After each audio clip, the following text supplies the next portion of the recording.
Oh, I have a treat for you today. Because guys, what is it that is missing from our lives? Our own personal British English consultant. Hello, I'm Alison and I'm British.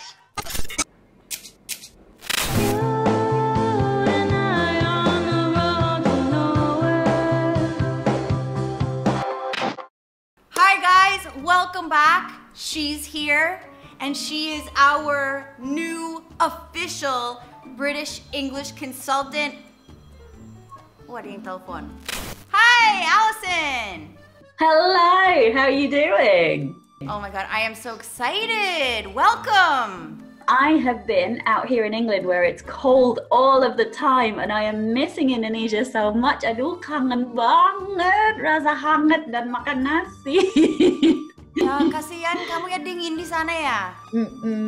So Alison has prepared a lesson for us guys. We're going to be taking a little bit of a look at understanding British versus American English. We're going to take a look at food because that is what makes my life worth living. Alison, British English lagi trending. Jadi guanya keren ya. Untung aja gue lahir di Newcastle dong. Hello, I'm Alison and I am British. And of course you already know Sasha. Oh, Sasha? No, aku How about Canada. that? How about that? Oh! Is that better? If whether you're Canadian or American, it's all North America and it's still considered to be an American accent, right? Well, yeah, karena like if you're listening to Justin Bieber or siapa lagi, Drake, he's a Canadian. Pokoknya ada banyak lah who you would never know are Canadian. Isn't Celine Dion a Canadian as well? Yeah, but she has a slight French accent. Celine Dion is French-Canadian. Oh, yeah. You have a bit of an accent when you speak, Yeah, but when you really? sing, there's no accent. Now, It's is this easier to stupid- sing than to speak. Oh, okay. Remember when I was 15 and 16 years old, I just couldn't say yes and no. Right. No speaking English Yes. at all. And I just couldn't understand really what I was singing at that time. But when it comes to English, they sound very, very similar. Cuman about, out, and pokoknya OUT gitu, kadang-kadang dibacanya agak Canadian gitu. Okay. Tergantung, kalau Yeah. lama di kampung, makin about. But selain itu, they sound the same. Like, I can't tell if somebody's Canadian or American. Okay, so today we're going to talk a little bit about some of the differences in the names and the pronunciation of different foods between British English and American English. You tell me what you see. My dirty mind is, okay, it's a zucchini. It's a zucchini. Okay, so in American English it's a zucchini. In British English we call it a courgette. Now the reason, I know, don't pull faces at me like that. Actually the word zucchini is an Italian word, and in America they had a lot of Italian immigrants, whereas the word courgette comes from a French word. In England we're like really close to France, okay? We just have this tiny little bit of water separating England and France, and so sometimes we use French words. Itu baru tahu gua. Thank you. That's interesting. I didn't know that. Now this one here actually is also the same principle. We also use a French word for this one in English. So in British English we call this an aubergine. Yeah, you guys have a different word for this, don't you? I thought, see, that could be aubergine, right? Good, but it isn't. Aubergine is also a kata sarapan. Again, it comes from the French language. So that's why we pronounce it with a gine at the end using the French pronunciation rules, whereas it could be gine or gine if we were using British pronunciation rules. Bahasa Inggris juga ada kata serapan, jadi kita memang dominannya kata serapan dari bahasa Perancis sebenarnya. Okay, what do you guys call this one in America? That's an eggplant to us. And you guys are cool with that, even though you know, right, that eggs don't grow on plants. Don't get all shady. Eggplant is more fun than aubergine. Well, the thing is as well, like a lot of people when they're learning English, they always say that American English is easier than British English. And I think one of the reasons for that is because there's less French in it. Interesting. Okay, what are you seeing here? I see gummy worms Mm-hmm. or candy. So candy is one of those words that even though it is American English, actually that's the word that has taken over the whole world. Ya, di Inggris kita nonton film Hollywood juga sih kali.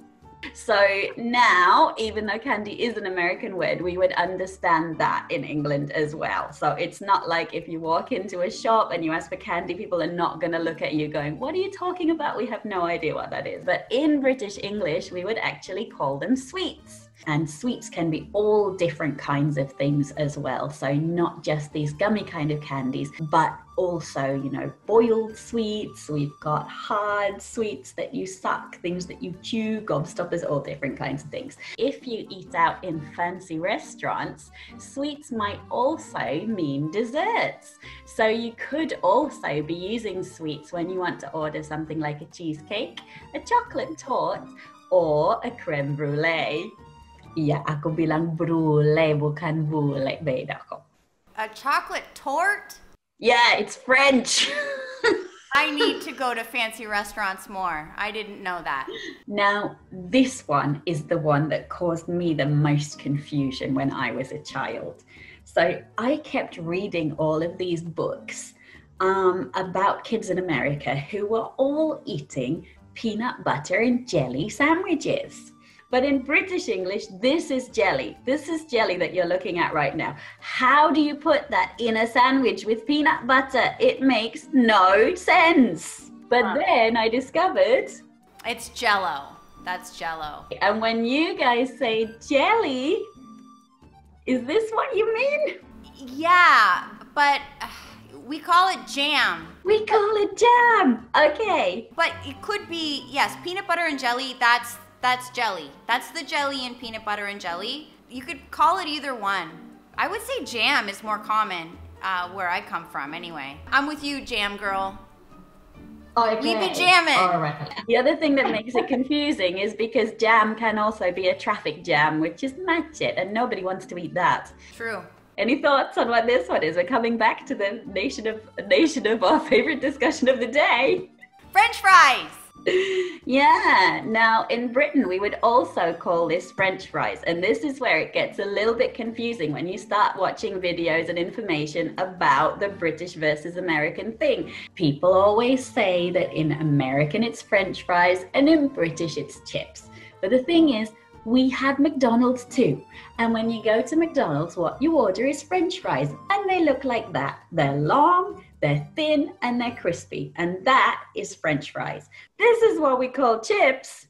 Okay, so French fries, they're long, they're thin, they're crispy, and you buy them at McDonald's. Chips, you buy at the chippy. It's different. They are shorter, they are thicker and fatter, and they are generally squishier, so they're not crispy in the same way as a French fry. So to me, yeah, you get fries and you get chips, and they're different, but they're both a potato product. So even though, yeah, we do have chips, they're not the same thing as French fries. They're also like the same thing as what you call chips though, right? In American English, chips is more like this, right? That's definitely chips. Yeah. Mm-hmm. But in British English, we call this crisps, not chips. And actually, for people who are not native English speakers, the word crisps is one of the hardest words to actually say because of the There are 6 letters in that word and only 1 vowel. That's not fair, Yeah. Alison. Can I blame the French for that? I don't think I can with that one. Stop blaming the French. But of course, if you want to avoid all of the confusion around these potato products, there's one easy way to do it. Just eat rice. Just much easier. Makan nasi aja udah deh beres. Alison, I feel smarter already. Aku udah siap untuk kunjungi London dengan crispsku. Asik, London menanti mo. When are you coming back to Indonesia? Aku sebenarnya dengan senang hati akan pulang ke Indonesia, tapi mungkin harus menunggu saat yang tepat ya. Jadi semoga ada pencerahan sedikit soal perbedaan antara British English dan American English. Tapi sebenarnya nggak separah itu. Kan orang Inggris sama orang Amerika masih bisa berkomunikasi kok. I never even think about it when I'm talking to you. Yeah, but that's because we talk in Indonesian though most of the time. True. All right, so siap-siap nanti anytime we have any questions and we're not sure about the British accent, we can call you up and ask you. Yeah, totally. I'm going to be your British consultant to instruct you in the marvelous ways we have of using the British language. Marvelous. Was that good? Marvelously done, marvelous. Marvelously done, marvelous. It's awesome. You got me fooled. Do you believe I'm from New York or not really? Yeah. Oh yeah, she's from New York. Thank you, ladies and gentlemen. Thank you. And thanks for talking with all of us today. It was like really good to see you. Yeah, it's great to see you too. Sampai jumpa lagi Indonesia. Bye, Alison. Bye, Sasha. Have a good day.